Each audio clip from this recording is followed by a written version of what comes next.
Hello everyone, a very good evening. It is wonderful to have you all join us in this evening. I am Abhirami and I work in the Education and Outreach team here in the Museum of Art and Photography. Today we have one of our monthly collaboration with Ananya Disha. In this conversation, an artist and a curator are here to reflect on the pedagogy and mentorship in cultural field, tracing how curatorial practices, institutions, and alternative space shape expression and learning. Exploring places, art, economies, and success, we are here to see how knowledge transmission across museums, independent initiatives, and feminist perspectives of care. Centering women practitioners' experiences, the speakers examine curation as a structural and ethical practice entangled with power, labor, access, and censorship. How can mentorship drive equity, solidarity, and collective growth? This event is in collaboration with Ananya Disha. Here is a small introductory video to it.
Vincent is a well-established and an independent art historian, researcher, curator, with 2 decades of experience in art management.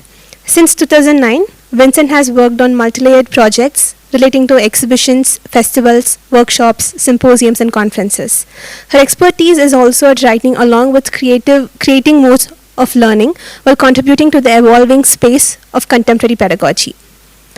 Shirley Matthew has graduated in psychology honors and later opted for intensive studies in art at the Corcoran College of Art and Design in the US. Mixed medium is her choice in art practice that has recently shifted to sustainable art to create interest in the art fraternity. Inspired by nature to express spirituality, philosophy, or her concern for the ecosystem that humanity has senselessly destroyed in the quest for growth. Matthew is the art consultant and curator at MKF Museum of Art, Bengaluru. She represented Karnataka at the Air Fusion Show, Mumbai, to commemorate the Golden Jubilee of statehood of Maharashtra and is also a finalist in a national competition. She won an online international award received from Eco-Aware Art Gallery when out of 35 countries and 300 applicants, 38 artists were declared exemplary. Spanning more than 2 decades, 19 solos, and 70 odd group shows, her work has been displayed in 10 Indian cities. We are so happy to have you join us.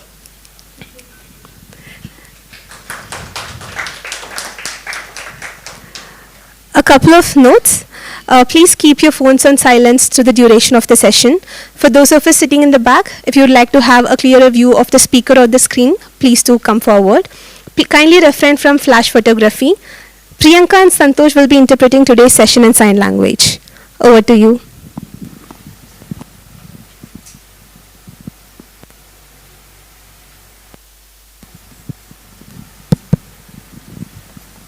Good evening, everybody. Can you hear me? Yeah. You want it loud. Now you can hear me?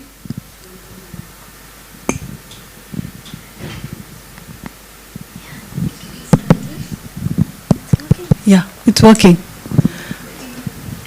It's indeed such a pleasure to be on this platform created by Museum of Art and Photography and initiated by Ananya Drishya, thanks to S.G. Vasudev ji, sir. Thank you so much. It is also an added pleasure to share the space with Leena Vincent, well-known curator and a very dear friend. Welcome to Bangalore. Leena and I have known each other for more than 2 decades. And I was delighted when she offered to curate my solo show in the year 2011.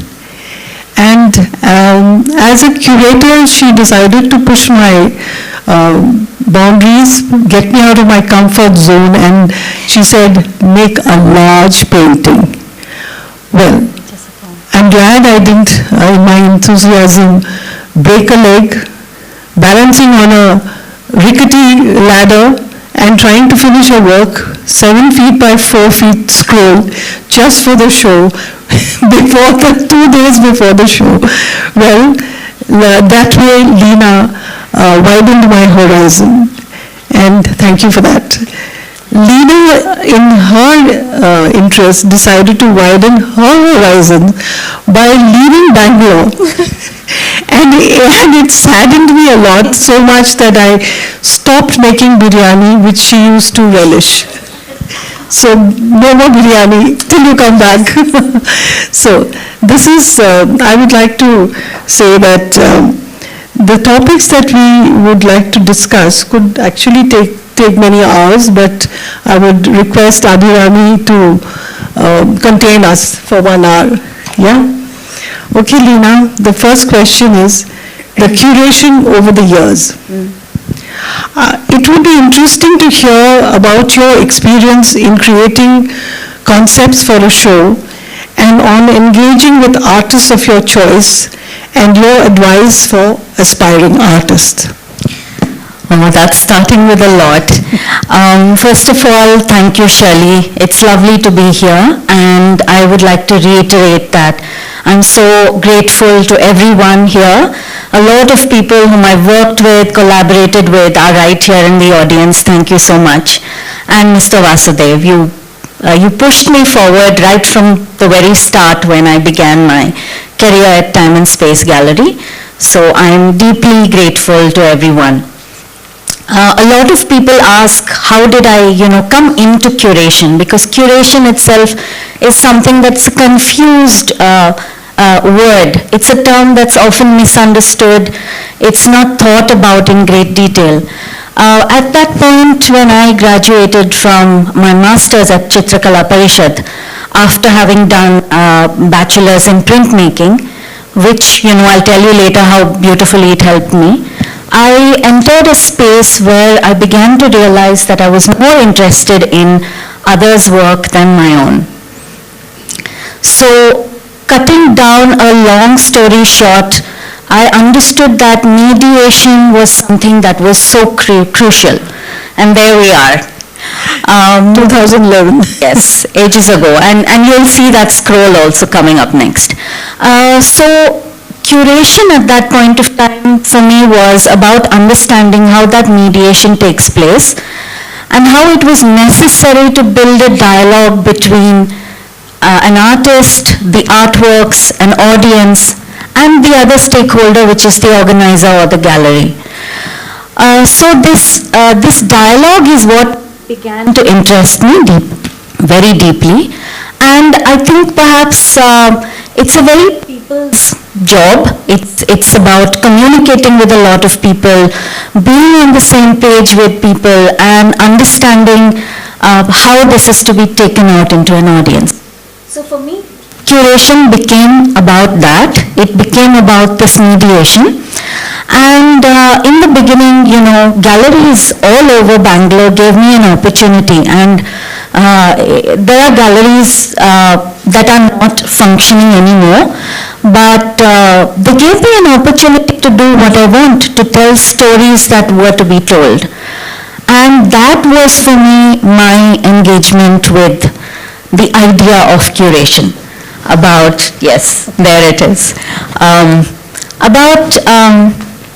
about engaging with a contemporary world, but also with art history, because I am an art historian, and thinking of new ways in which artists could communicate, thinking of new ways in which audiences could engage with work. One of my primary spaces of functioning has been with young artists. It's not that I haven't worked with experienced and senior artists and people with very, very wide repertoires, but I'm deeply interested in the work of young artists. And this is something I think some of you would have experienced. I have worked with a few people like Venu over the years, Aishwaryan, who is here. I have worked over and over with people, and I have constantly interacted with new people as well. And all the while learning new things. Not only about the conceptual space of curation, which everyone romanticizes and says, oh, conceptually you think about that and you bring it together, but it's also deeply practical. It's about how you relate to a space. How do you set things up so that people can move well? How do you, push a nail into a wall, and how do you sweep the floor if there's nobody there? So these are the various things that have been part of my experience of curating. And I think that the opportunities, I've been very blessed that I have really got opportunities to work on quite a wide variety of material, including with Jackfruit Research and Design run by Annapurna Garamela. I later worked with the Institute of Ayurveda and Integrative Medicine. I developed educational programs and exhibitions for them. I worked with the CSMVS and the Welcome Trust on Tabiat, and a number of beautiful exhibitions, ending with the last one that was here in Bangalore, that is Traveling Plants. And it goes on, and I'm hoping to have some projects in Bangalore soon, so maybe you'll have to make that biryani again. No, that's only if you shift. Oh. Till then, I I will relax. We're talking about place and city, changes in the cultural milieu. How do the vibes and the art culture of each place and city promote creativity? Bangalore always remains my home. And a very, very special thing about Bangalore when you're talking about places that in those years, in the late 90s and early 2000s, it was incredible the number of artists who were doing experimental work, who were breaking all boundaries. They were not making work to sit in any gallery. Yet they were the ones who led the way in getting residencies and casting a new mold for land art, installation art, performance. All these people were the ones whom I was learning from at that point, because I was also doing art journalism. Because I started writing, I was interviewing people, and Bangalore as a place at that time seemed to be just feeding these wonderful new ideas. And of course, we had already a history of art movements in this place that were a foundation for this. Each generation, I think, has supported the next, and that's why we have such a strong history here. And I'm saying we because I am a CKPite.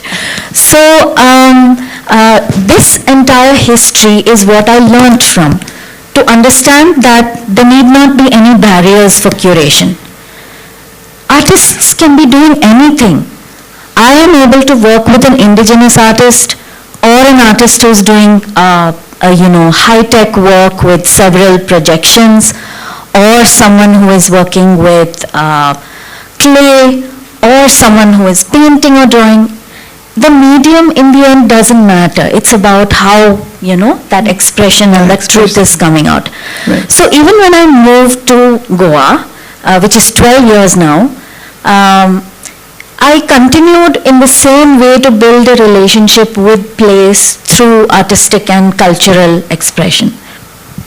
And there are wonderful artists there. There were new challenges, because Goa is a place somewhat cut off from national history, and other than a Souza and Mario Miranda, none of the artists were really recognized or known. Yeah, Goa has become very vibrant over the years. It has been. So, with Serendipity starting off in 2016, but here we come to the idea of place having a certain kind of politics as well, right? Because it was mentioned in the beginning when Serendipity came that they were just using the space as a venue because it's a beautiful venue. And without the involvement of local artists and curators, does it still make it something that is improving the cultural capacity of a city? So different cities have their own, spaces, and I have been lucky, again I say I've been blessed to work with very wonderful institutions like the Suna Paranta Center for the Arts, where I run a mentorship program. I've been running it for the past 5 years, and I continue to engage with young artists, even though my mentorship program is open, and we've had a 65-year-old and we currently have a 54-year-old, and it's open to all manner of creative people. So yes, you find a way to relate to place, and I think it's deeply integrated in artists' expression as well. That's good. The business of art, let's shift to that. Has the value of creativity changed over the years? Is art a business? And I'm asking you one more question. Are galleries churning out works that are saleable? How do you feel? I must turn this question back to you. Mine would be very controversial. So let me play it safe with you. Conflict. Okay. I think it's part and parcel, isn't it, of the whole thing? Our utopia would be we have 10 spaces like NGMA and Jahangir Art Gallery, and Venkatappa, and another, 10 museums that allow for artists of all ages to have studios and practice and get a stipend as well. Besides which, we develop an educational program for schools so that they could engage with art and culture at an early age and come into being knowing and understanding and relating with this world.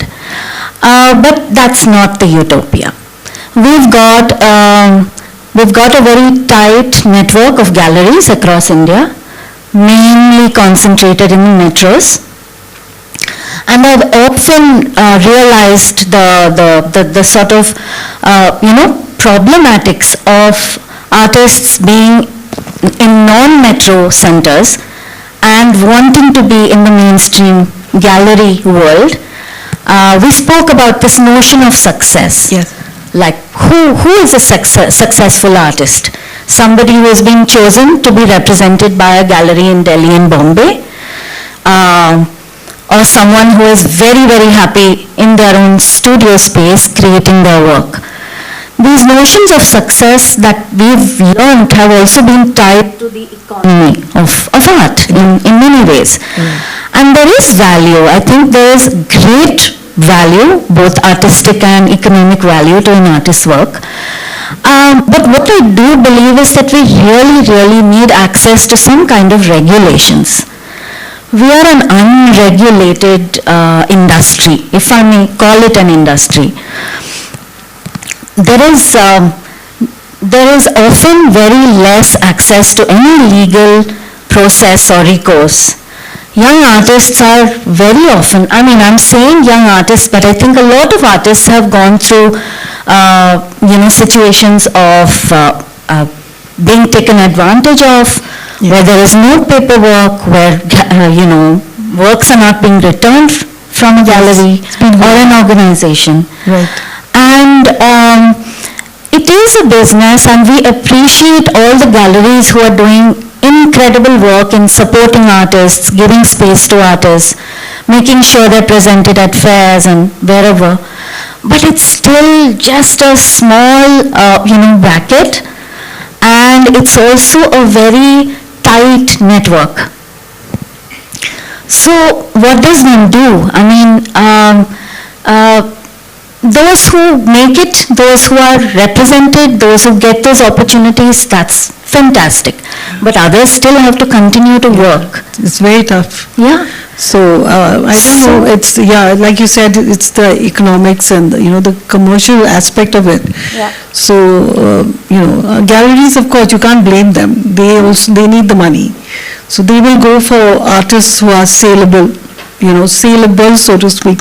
Yes, absolutely. And the others, it becomes very difficult for them to be represented by galleries. Yes, particularly so if somebody is then, in a two-tier town or doing extremely experimental work that doesn't fit anywhere. Yeah. Thank you, Leela. Now let's go back to the pandemic and how it changed us as practitioners. Did the pandemic freeze creative outputs, or did you observe outpourings of emotional strife? I think that for all of us, it became a point of really, self-questioning. We began to even wonder what the relevance is of what we're doing. I think that artists rallied together really well. I was also part of a series of talks that were organized with artists discussing this idea of what does one do and how were each of them sort of translating the discomfort of the pandemic into something that was creative. I think personally for me, I learned how to curate online. I had not until that point done an online only exhibit which was modeled in a 3D space. But I worked with, my first online exhibition was of Lalita Lajmi, which I feel, so deeply grateful for. And It was a beautiful exhibition. We had, is it not functioning well? I think it's breaking a little. Okay, thank you. We constructed an entire space which was 3D, and then we had a couple of conversations, and it was a whole new frightening space, because technology for many of us is something that is not the most comfortable. Absolutely. So, sorry to interrupt, but yes. I'm technically challenged. So for me, I'm in the boat. so me it was very, very difficult. But many artists did reinvent themselves, to manage with the current, that scenario those days.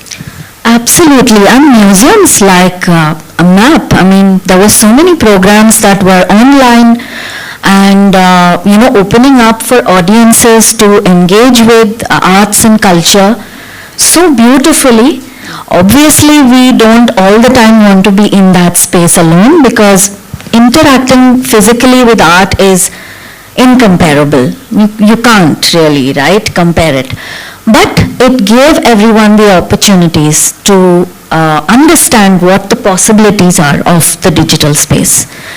And so I think that the pandemic taught us a lot, and it also, I think, allowed us to rely on resources that we had, and discount the economy for a while, and say, okay, I'm not selling a work next month, or I'm not curating a show next month, but I will still be creative.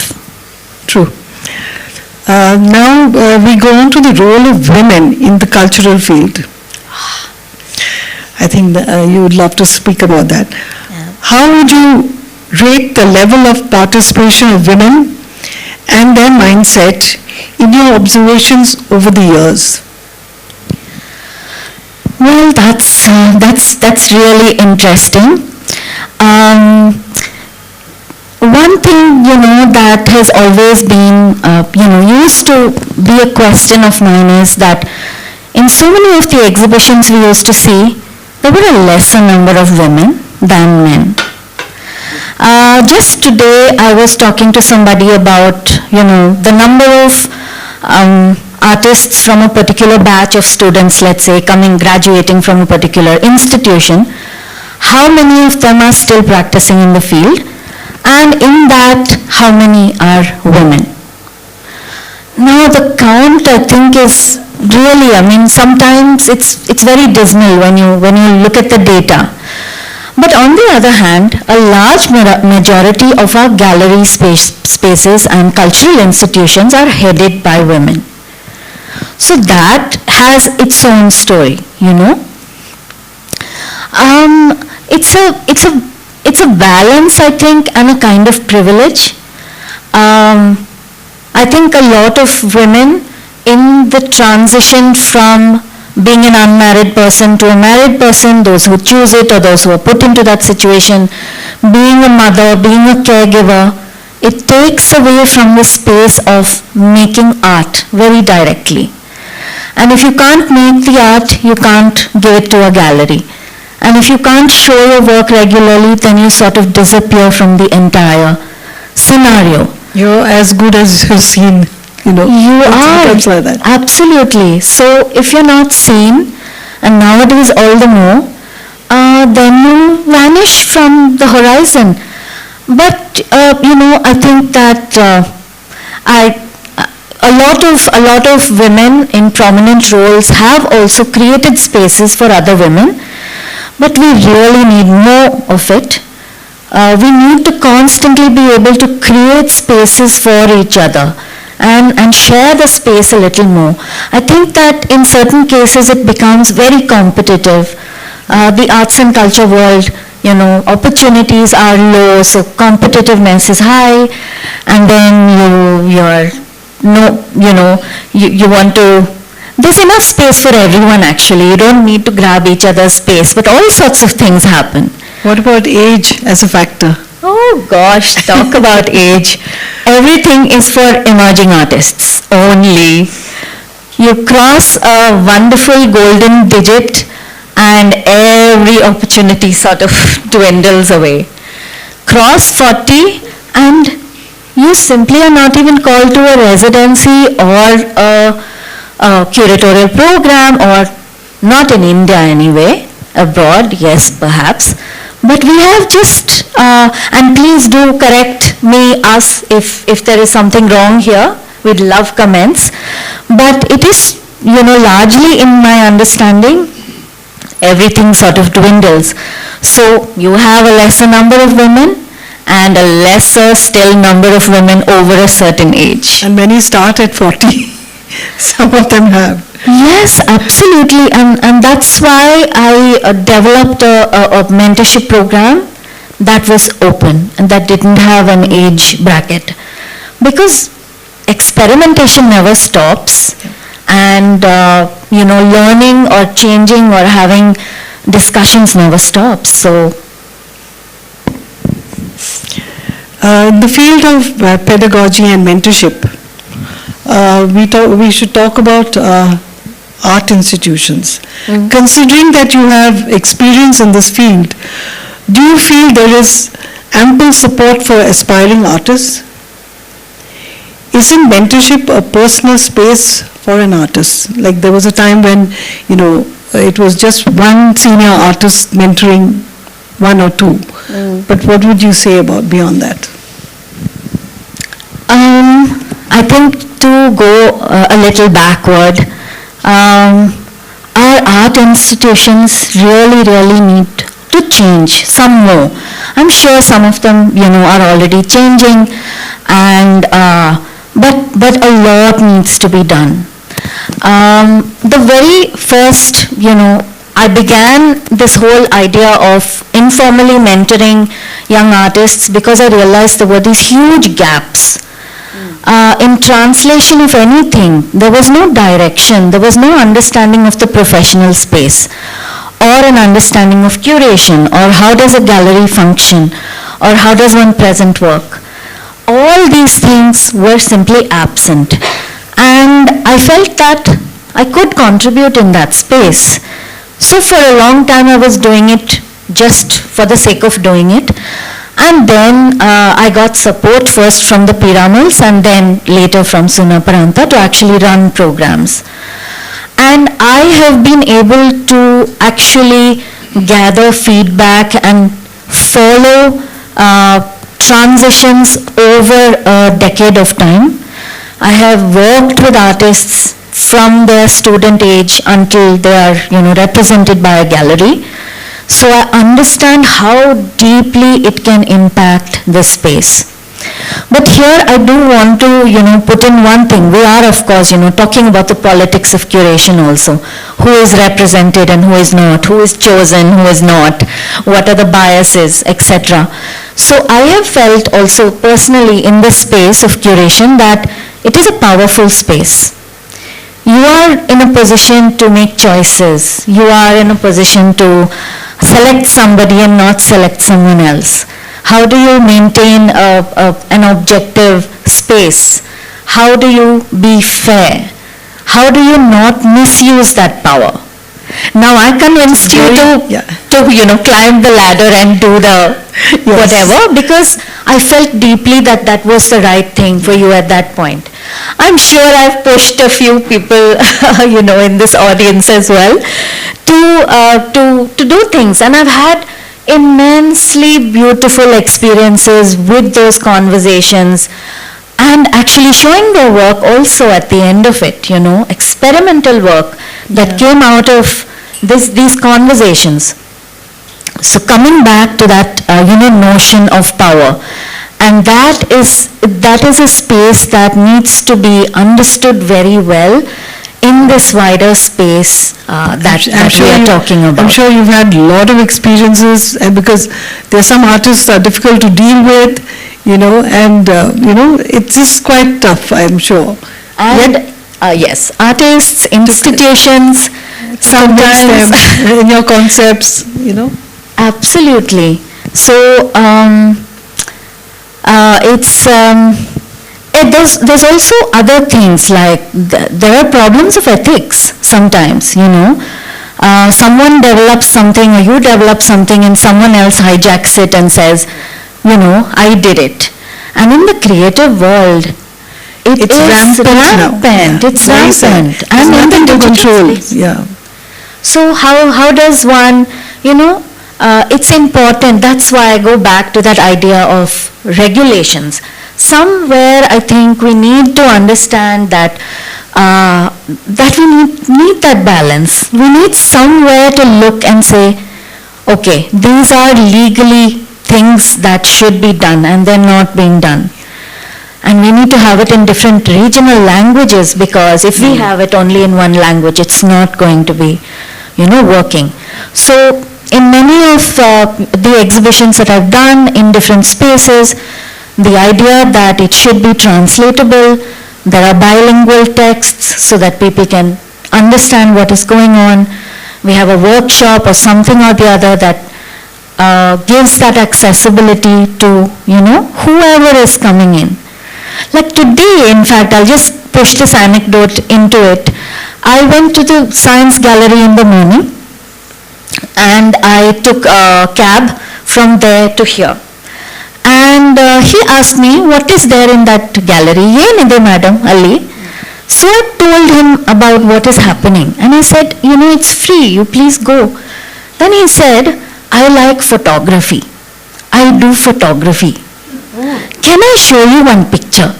While he was driving, That's dangerous. he took his phone, he selected, something, and he asked me to look at it. He said, don't mind, madam, I am just asking you.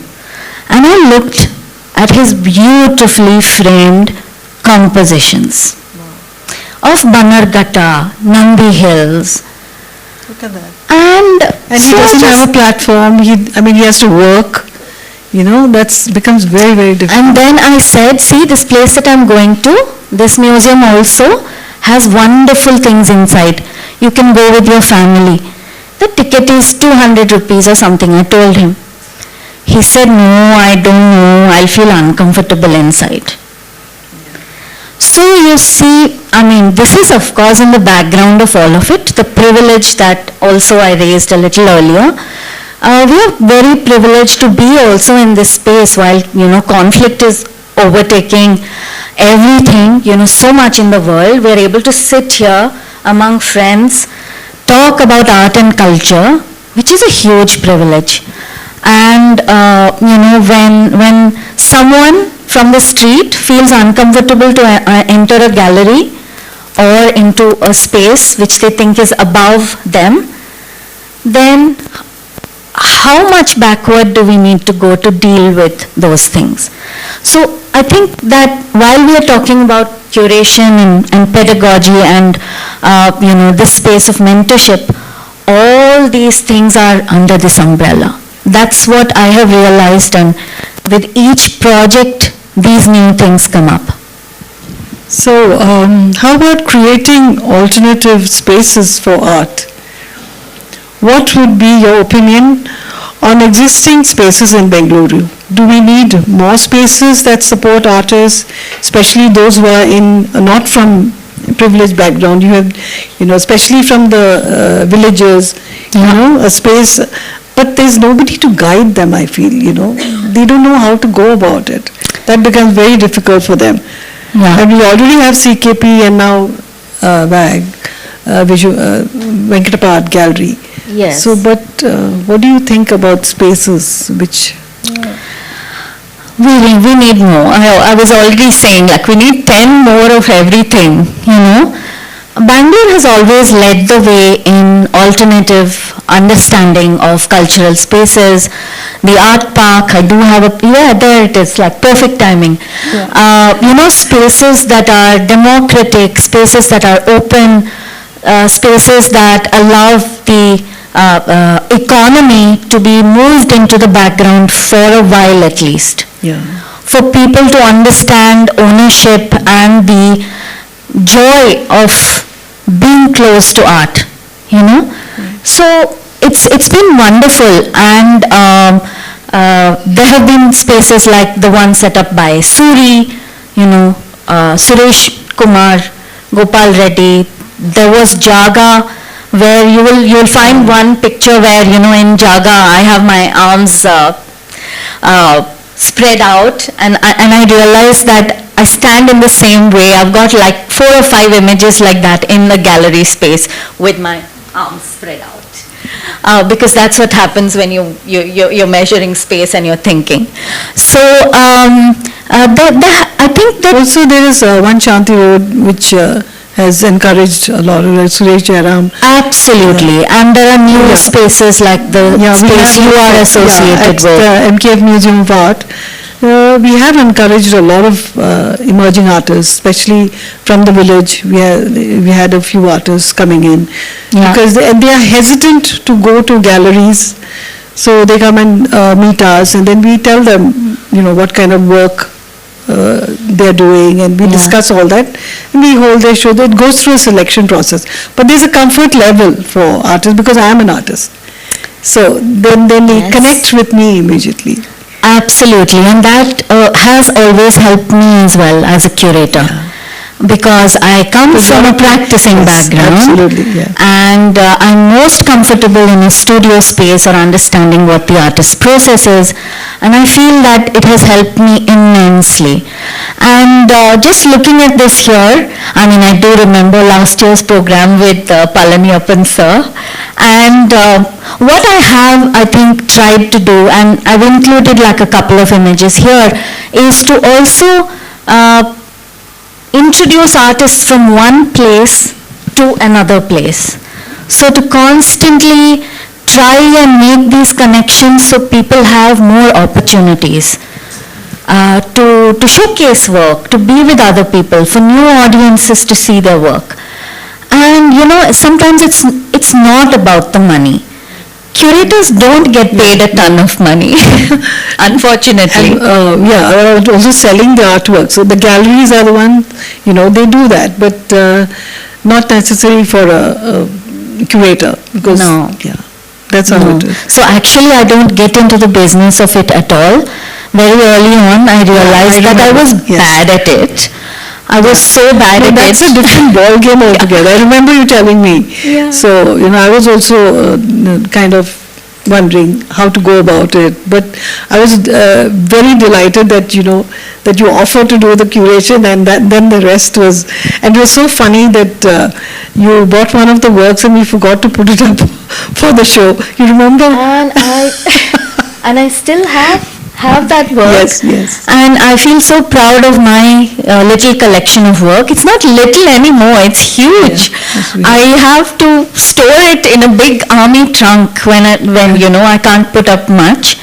So it's wonderful. Being with art and artists is very much my life. So I'm also a collector now. I've been collecting a lot of artists' works. It's my house also will end up being like a museum. Okay, now the tough topic on censorship, controversy, and issues faced by curators and artists. What is your opinion on a recent controversy at the Kochi Muzri Biennale of Tom Vattakuri? Tom Vattakuri's painting inspired by Da Vinci's Last Supper. What is the role of a curator in that aspect? So, coming to Tom's work directly, I think it was very much in context with what he was showing in an entire body of work, and he is a wonderful painter. Now, I think that in India we have really become very thin-skinned about everything. And religion is being used as a kind of, it's a springboard for all kinds of things. I run a project called Goa Familia, which is a archival photography project in Goa, along with my co-curator Akshay Mahajan. And last year in our exhibition at Serendipity, which had a lot of different archives coming together, we had right-wing goons step in, threaten the volunteers and say, put up images of temples right there in your exhibition. And when we didn't do it immediately, they printed their own and came and stuck it in the middle of our exhibition.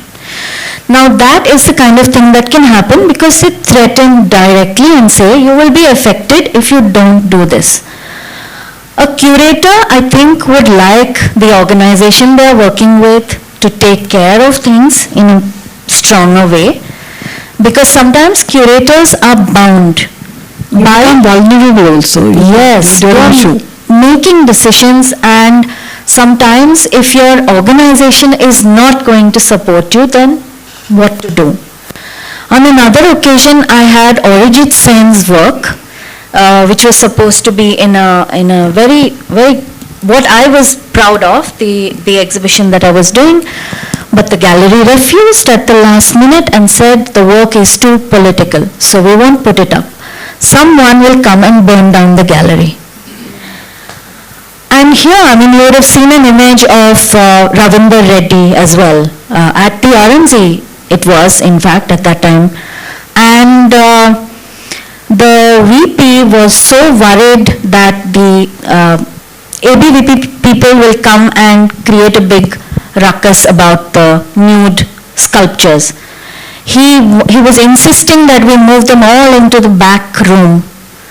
But luckily that didn't happen, and the ABVP people didn't come. I'm saying all these things, and I hope whoever feels it's necessary to remove in the YouTube video will do so. But these are the kinds of things that happen. These are very difficult, like radical times, which was not there before, you know. Yes, so I think that we need to be able to laugh at ourselves more. We need to be able to have regulations and protective legal recourses for people who want to create and say the things that they need to without facing these kinds of repercussions. Because we are constantly preempting, we are thinking and editing before something can be complete.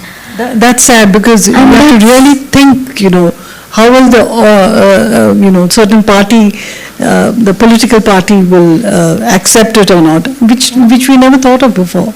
Now it's become very difficult, especially for a curator, and you know. So have you faced any such controversies? No, Those were the ones. Other controversies. Yeah, In Goa, how is it? It's okay? We have a handful of galleries. That's why you see me giving lectures out, near the river. But no, I mean, I think Goa on the whole, whatever spaces are there, it's quite open. There are not huge audiences like we have here, The community is smaller, therefore the audiences are smaller, and there's a lesser number of people interacting with things. But an artist again who was working with Serendipity had done these Narkasur interactive sculptures in the park, which were like exercising gyms, But the Narkasur tradition, for those who don't know, is that in Goa they create these wonderful effigies that are burnt before Diwali. And it has become a very, very popular art form almost. It's a popular art form. And he did a wonderful project with these. Promptly there was an FIR filed that he was hurting religious sentiments. So that's the whole thing. So the freedom of expression has been curtailed a lot, I think. So because we have some paintings from Bengal at the MKF Museum of Art. They had the Bengal artists. Many of them, I mean, this is much before the present times. They had political leanings. You could see it in their messages, in their works. But they didn't create controversies those days. Now you have to really think twice. Absolutely, and so we really need to understand the spaces where research is required. We need to bring about certain platforms that are able to ethically handle all these things, and otherwise it will be stifling. Yeah. Absolutely. So, I think what do you say? time. Is it time, Abhirami? I think I fired a lot of questions. That was a long list. So, yeah, so we can maybe open it up to questions, if anyone, or comments, or...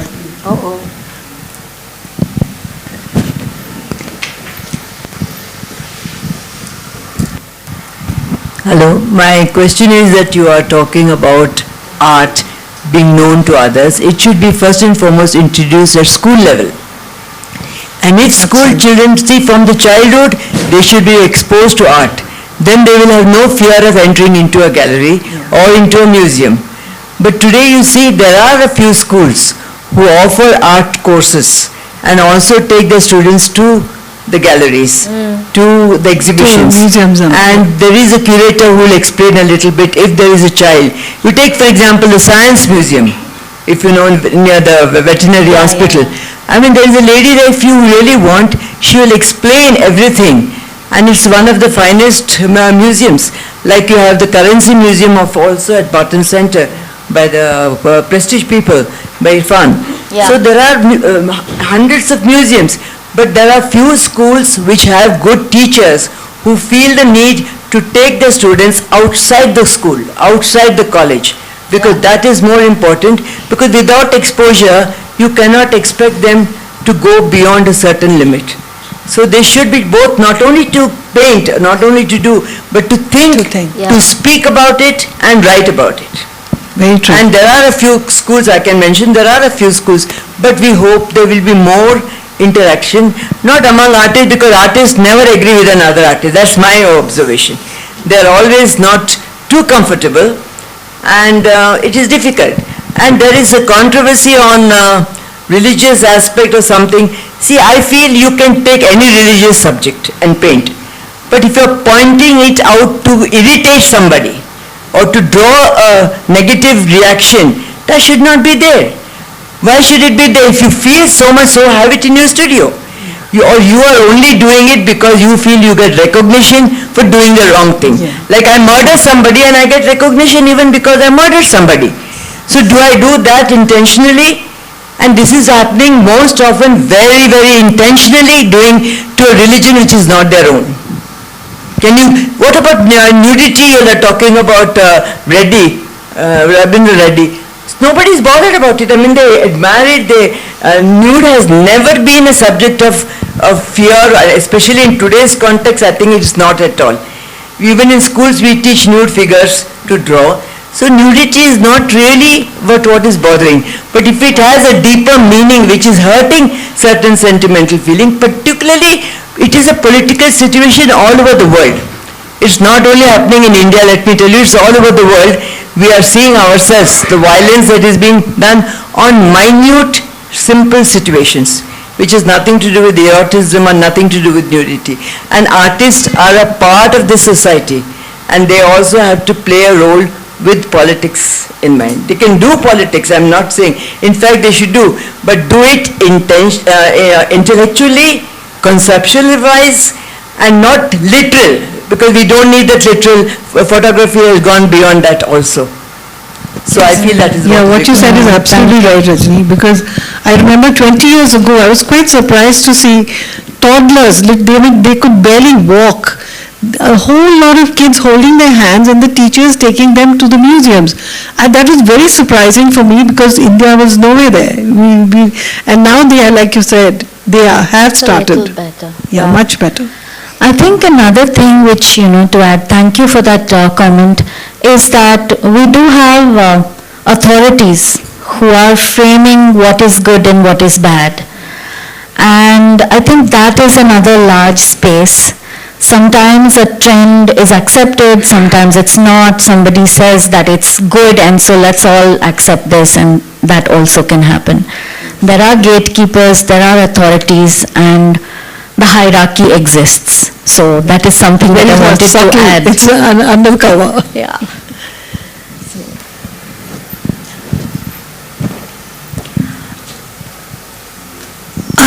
I'm wondering about the role of museums and galleries in inviting people in, not just children, but particularly children, because I totally agree, this is where it starts. But do you feel that in India we've done enough, and are we on the way at least, to making these places inviting, accessible. When you look at the programs that are offered to school children in the West particularly, they're irresistible. And here it's more, well, we'll let them come in and traipse around. But which way do you think we're going? Actually, at the MKF Museum of Art, where I'm in charge, we welcome anybody who comes there. We talk to them personally. It is not a space where you just read and, it's not a cold space. So we interact with them personally, talk to them. I end up, advising budding artists, even the common man, so to speak. We talk to them, explain, and they also have their views, and they come again and again, mainly to see the change in the museum collection and to talk to us. So that's what we are trying to create for the public. Yes, I think perhaps, there are a few museums now that are really developing programming meant for accessibility to all, like the Bihar Museum now. They have an entire beautiful children's gallery for designed separately, and they have again, a lot of accessibility mode installations in between that one can touch and hold. It's something that's very much there at MAP as well, because otherwise museums are these spaces where everything is shut off in boxes which you can't touch. And so just making those few things open to touch is something that has been a huge difference. But one still goes back to some of the state museums that we have, like, even the Egmore Museum, let's say, or the museum in Goa. Even the National Museum, though they have done certain amount of programming, the distance still remains. Unfortunately, I have to say that we're not moving fast enough. Considering that the pandemic taught us that digitization could expand things so much, and interfaces could be made much more friendly, languages could be translated so easily. Our museums, unfortunately, are, some of our museums, state museums, are so understaffed that their cases are not even dusted once a month. So, I don't know, it's a matter of policy. On the one hand, it's a matter of perhaps more private museums, but I wouldn't put it all on private museums. We need to understand how to improve our existing museums as well. With galleries, I have to say that unfortunately most contemporary art galleries that are functioning in a commercial space don't really give so much importance to public programming. They are interested in selling work, and therefore, you still have to hit that buzzer to go into the hallowed white cube. Yeah. So galleries, galleries, like many of them feel that it's a very intimidating space, because one look at the visitor, the galleries will know whether the person is a buyer or not. So that can be a little intimidating, because they just want to see art. At some point they might buy. That's the thing. They need not buy also. They need not buy. Yeah. They might. So, but then they should be encouraged to see, discuss, assess the artworks, and have a conversation. Yeah. That's what I feel.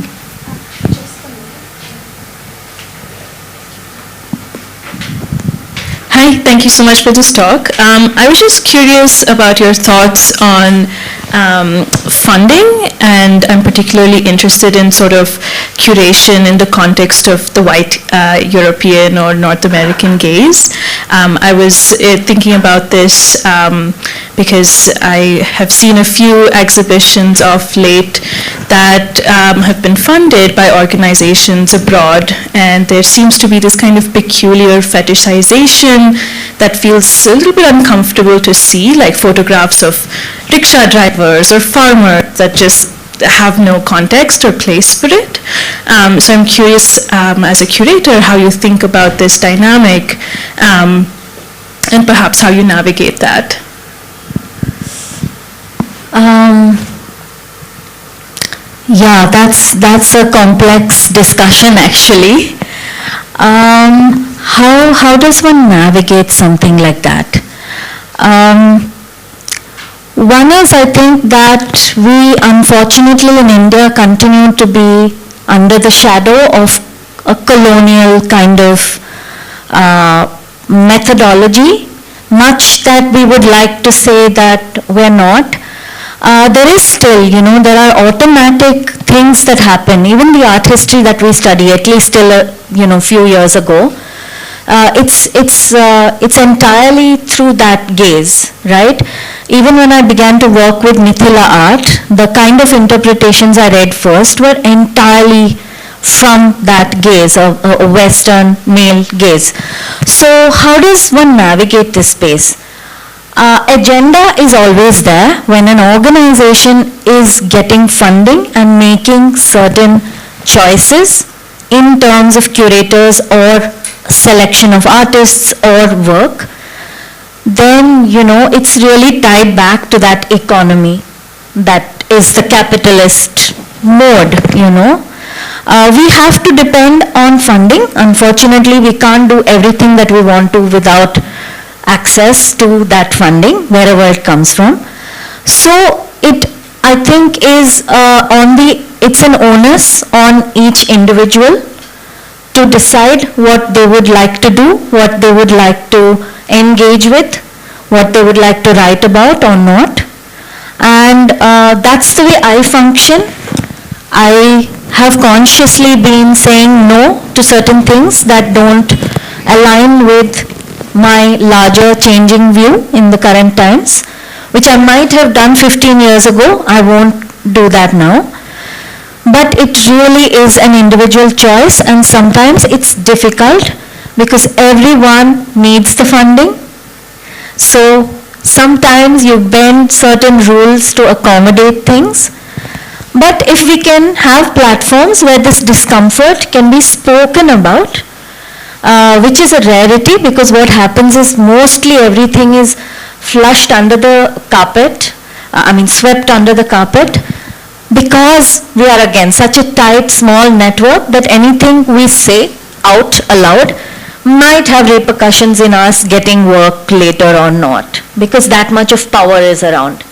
So it's a very deep, that's why, I'm happy to have a separate conversation with you outside of this, but that's my response for now. It is depending on you, it's depending on one's own onus and the decisions that you make, to be part of something or not.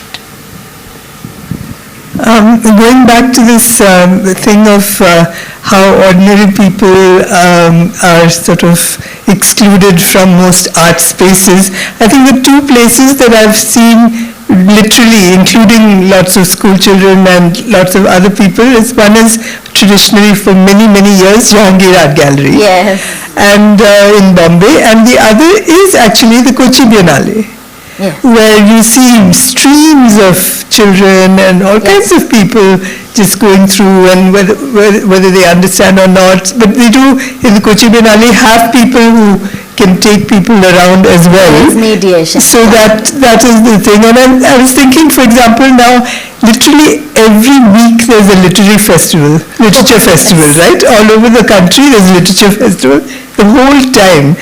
And why is it that literature, which actually requires literacy, which is not so available in this country, there's such huge crowds that turn up. I think Kerala has 4 literature festivals, and packed audience. Yeah, and the IIFK about 12,000 people go to all the movies, so it's not as though people are not interested.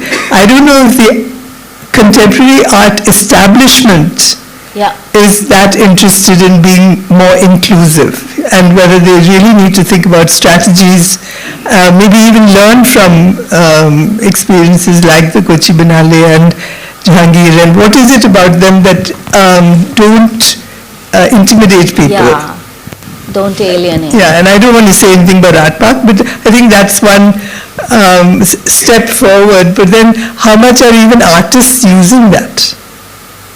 how many artists in the city go to Art Park if they are not participating?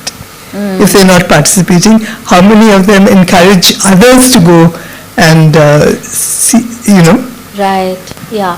It's a big question. If you have to answer.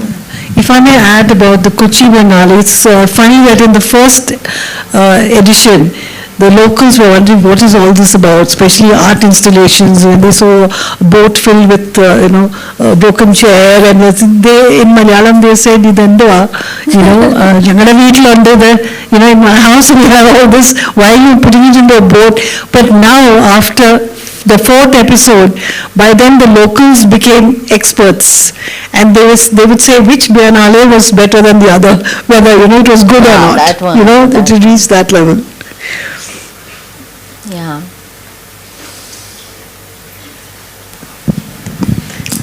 Yes, that's it. Thank you so much, Leena and Shirley, for being here and sharing this wonderful conversation. Thank you so much to Anya Disha for once again an amazing collaboration. I think this evening has been of one with lots of questions, thoughts, and something for all of us to take away. And since we spoke a little bit about children and introducing them to art from the beginning, I'll just mention that not the coming Sunday, but the one after that, the 8th of February, we have something called Family Day, where all the events are focused mainly for children, where the walkthroughs, the workshops, everything is curated for different age group of children, where they get a very easy hands-on entry point into art and Indian art history. So in case you have children, godchildren, or any child that you think might benefit from this, the children are welcome and the families are of course welcome. And if you haven't had a chance to check out our exhibitions, please feel free to drop by tomorrow. We have 4 exhibitions, and one of which is new, which is Beneath the Turning Sky, which sort of talks about how humans find place in the vast universe and how that has led to multiple other components that we see and face in everyday life. And thanks to Santosh for interpreting Thank you. today's session. It was very interesting. I got distracted in between. It was so good. Also, I'd like to add, it was so nice to see all of you here. Thank you all for coming. Really. Many of them from far. I know. And I hope you feel that it's time well spent.